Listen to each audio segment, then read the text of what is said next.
80 tombes saccagées, recouvertes de croix gammées, on vient de l'apprendre. Et c'est dans ce contexte que l'Alsace relaye ce 19 février l'appel à faire front à l'antisémitisme. Les actes, insultes, violences à l'égard de la communauté juive ont augmenté de 74% l'an dernier.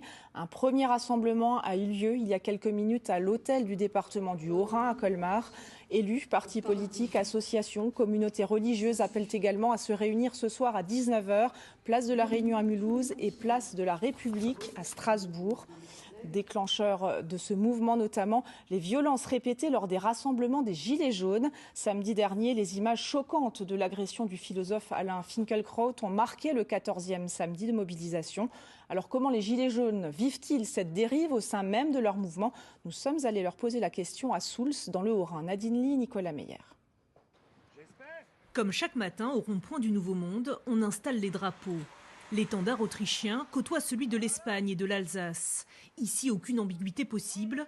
Pour ces gilets jaunes de la première heure, les insultes racistes et antisémites n'ont pas leur place au sein du mouvement. Ceux qui les profèrent devraient changer de gilet. Un gilet noir avec une croix gammée derrière dessus, pour qu'on les reconnaisse.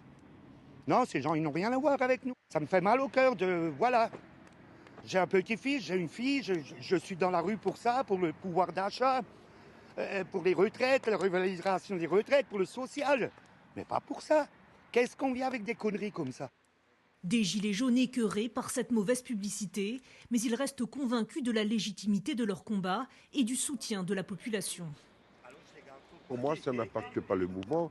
Pourquoi? Puisque tous les jours, on est en contact avec la population.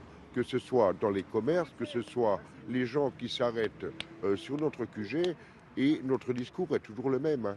Tout le monde ici est le bienvenu, qu'on soit blanc, black, beurre, il n'y a pas de souci. Et les religions, chez nous, ça n'existe pas. Ici, depuis 3 mois, quelques 200 gilets jaunes se relaient nuit et jour.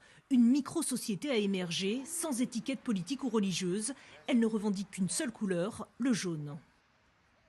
Et concernant les insultes à l'égard du philosophe Alain Finkielkraut, l'homme qui les a proférées serait originaire de Mulhouse, selon nos confrères de BFM Télé, connu pour appartenir à la mouvance islamiste radicale. Il y a eu des retards hier à la SNCF.